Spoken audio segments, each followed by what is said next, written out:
Hello, and welcome to the Closer's Playbook, a podcast about selling your services as a freelancer. I'm Pete Beber, here with Tyler Poole. Good morning, bud. So, today we wanted to talk about how to lose a sale. It's really easy to lose a sale, made easier by some of the things we're going to talk about today. We talked in another episode about setting yourself apart from the competition.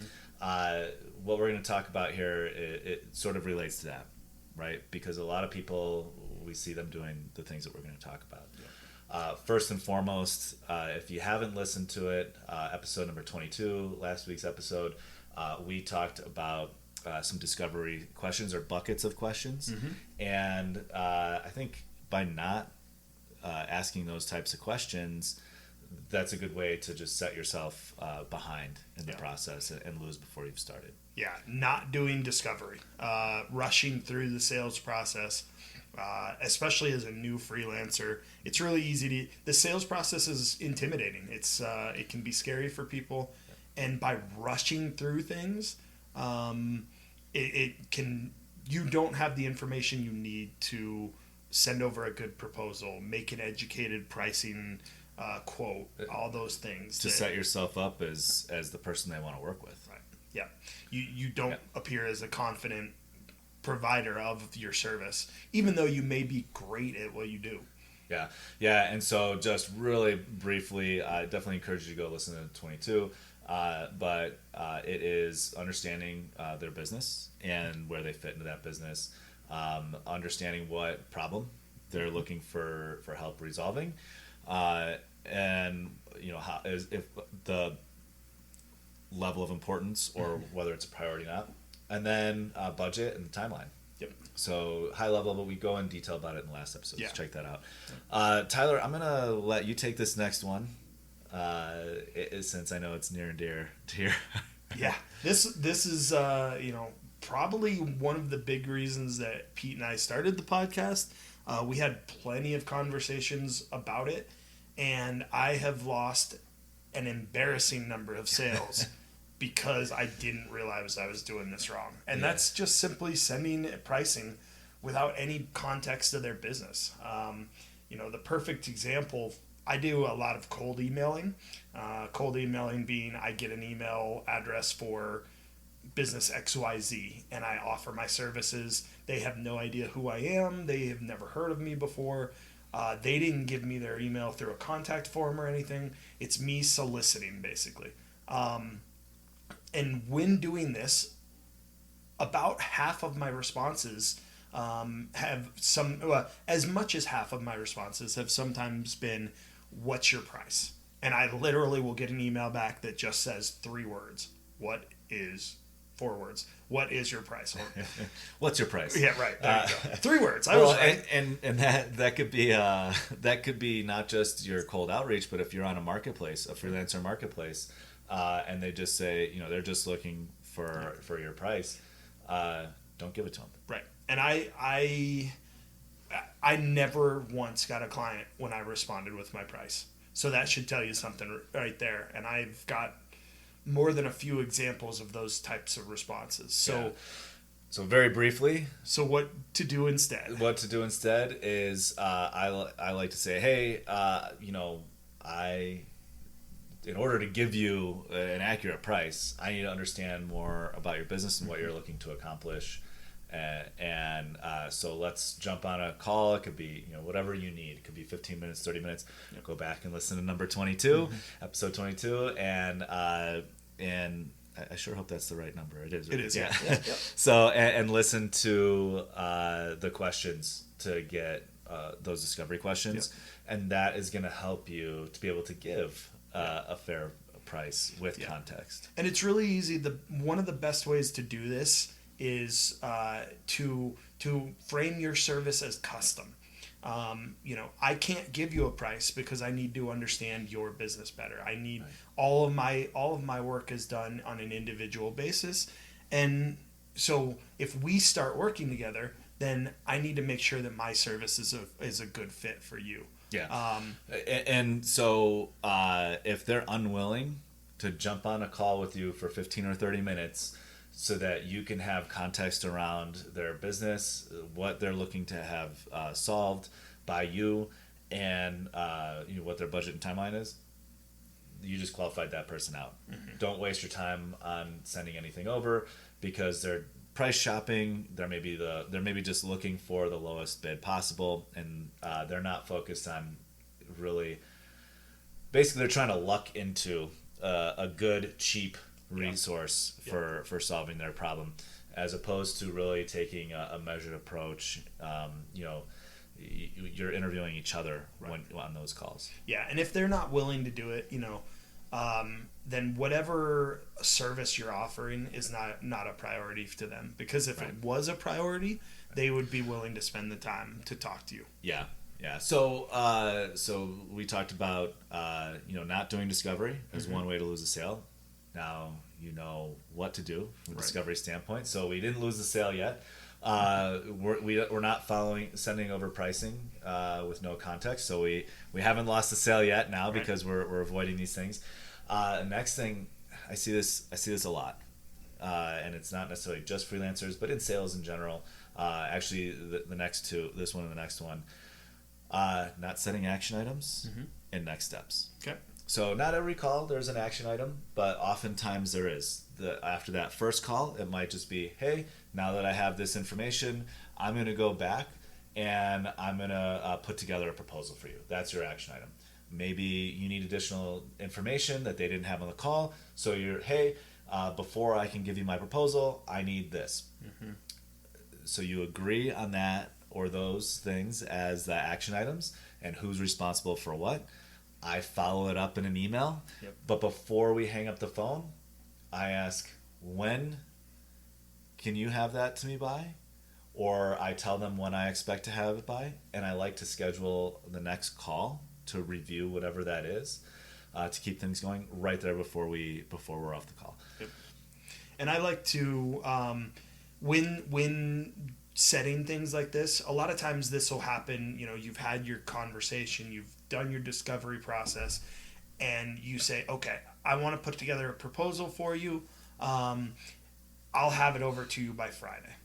And so setting that's a next step. I'm going to send you a proposal by Friday. I'm going to interject. So I will have my proposal ready for you on Friday. Are you available at 1 p.m. on Friday so we can just put it on the calendar to review? There you go. And so, and that's something Pete does that I don't, because I don't send him a proposal on Friday. I send it on Thursday. I always, especially during a sales process, I always give myself a day more than I need to have something over with them. I did it yesterday where I'm working with a new client and I said, okay, I will have the first piece. This is a client that has already sold, the project's in place, but I said, I will have the first piece of this to you no later than Tuesday. I'm going to send it to him on Monday. See, yeah, we definitely differ here. And I'll tell you, I think I understand the reason why you do that, and it's not bad. So I'll tell you why I take the approach I do is I want to review it with them because I want to remove, they're going to have some assumptions when they look at it, and I might not get that next call. Yeah. If I review it with them over the phone or over Zoom or whatever you're using, I can ask, is anything missing? Did I get anything wrong here? Are these not your expectations? And we can go through potentially line by line, depending on your proposal is, and that way I'm still controlling it. And if I need to make tweaks, we can do it right there on the phone. So neither one is wrong. Yeah. Find which one works for you. Yeah. And I think generally speaking, Pete works on a much bigger scale than I do. And so it may just be the difference in that, my clients are significantly smaller than his on average. Yeah, totally fair. I would try both. If you're not sure what's going to work best for you, I would give them both a try, and then whatever it may depend greatly on the service you're providing, right? I charge a couple $1,000s a month. A photographer who's doing $100 to a couple $100 job may not need the same type of scheduling and extra calls and steps, right? So customize it to your to your industry, but give yourself action items. And the next one leads perfectly in. Follow up on those action items. Number 4 is follow up. Yeah, follow up. And it's not, people have stuff come up all the time. So I see a lot of people who will say, this is why, first of all, you set that calendar invite for when you're going to review or have that next conversation. You want to set that before you leave, before you end that last call. I want it, as long as there's something to talk about. Sure. If there's nothing more to talk about and you're going your separate ways, obviously just you're done. But if there's still an opportunity to work together, if there's a sales cycle moving forward, you set that next step on the calendar with them. Yep. But you're still going to have to follow up. Yeah. If you've put an action item on them and you haven't gotten it by a certain date and you've got a review coming up, you're going to say, hey, Tyler, you mentioned, are you not going to be able to get, how do I say, like, are you not going to be able to get that to me before our call tomorrow? Right. Or by this time. And stuff comes up. Sure. So, other things become priorities or become priorities in the moment. There's a million reasons why somebody isn't getting back to you. Sure. And it largely has nothing to do with you. And let's say they call out of the blue, or outside of the timeline that they had asked for, you had agreed upon, whatever. Let's say it's a Monday morning, then they give you a call and you're booked for the day. Get back to them at the end of the day. Don't wait a week before you follow up with them. We had a mutual friend who had a landscaping issue where they went with one landscaper over another simply because of the follow up that one person didn't do. Yeah, we did an episode on it. It was actually my parents. So it was, the follow up was critical. The proposal was critical. All of those things, but follow up is key. And following up once isn't enough. Right. If they didn't get back to you, and you don't need a long voicemail or a long email. The shorter the better, I typically find. If you've reached out a couple of times and you've not heard back, hey, is everything okay? Hey, did you decide to go in a different direction?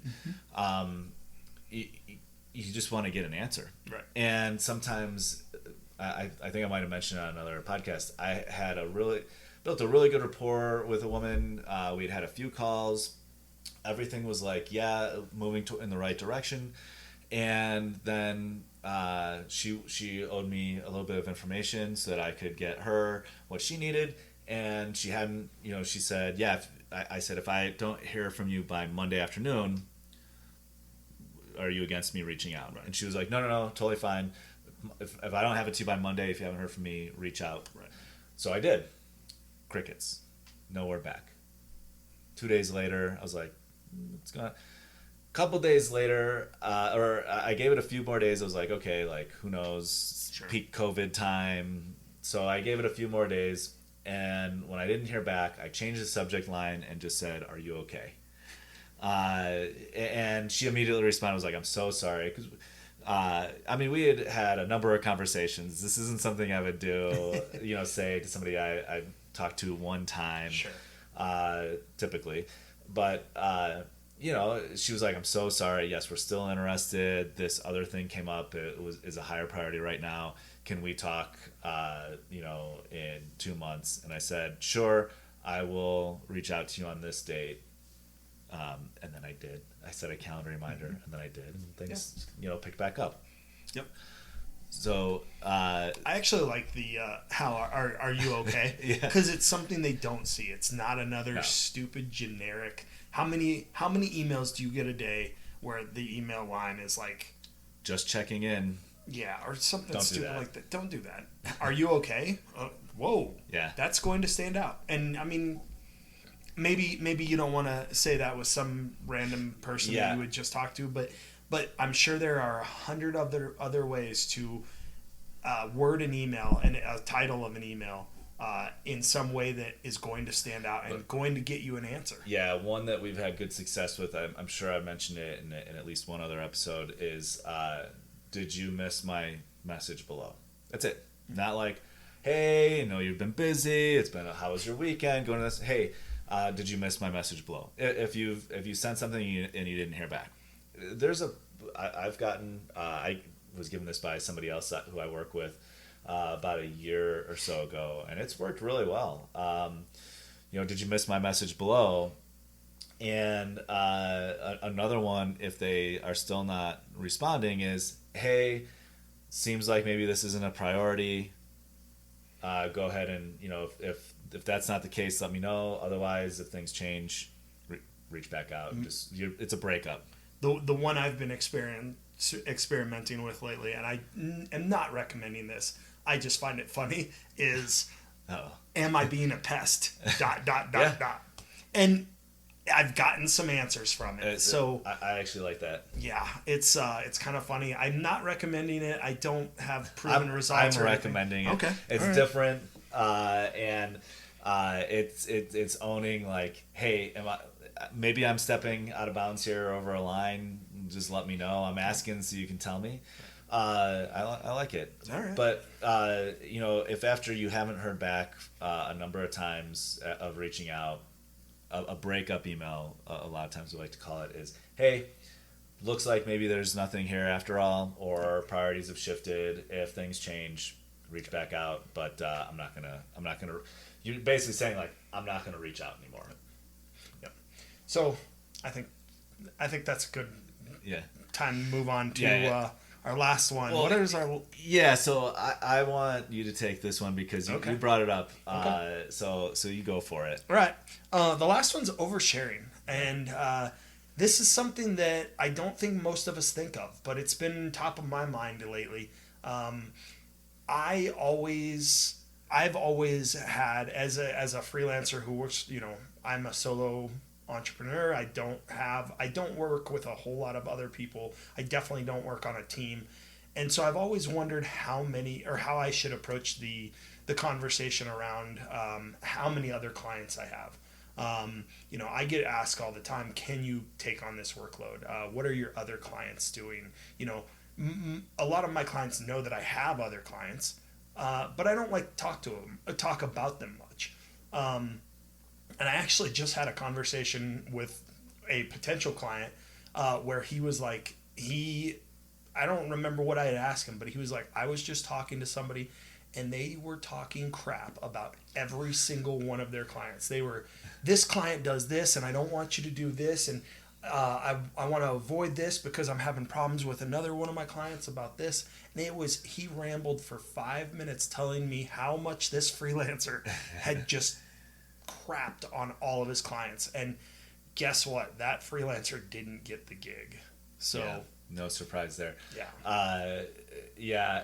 And I think of this even a little bit different. So a lot of times we want to fill dead space, and so we fill it, and sometimes we don't even know what we're saying by verbal diarrhea. So get comfortable with long pauses, with silence. Don't jump to just fill in.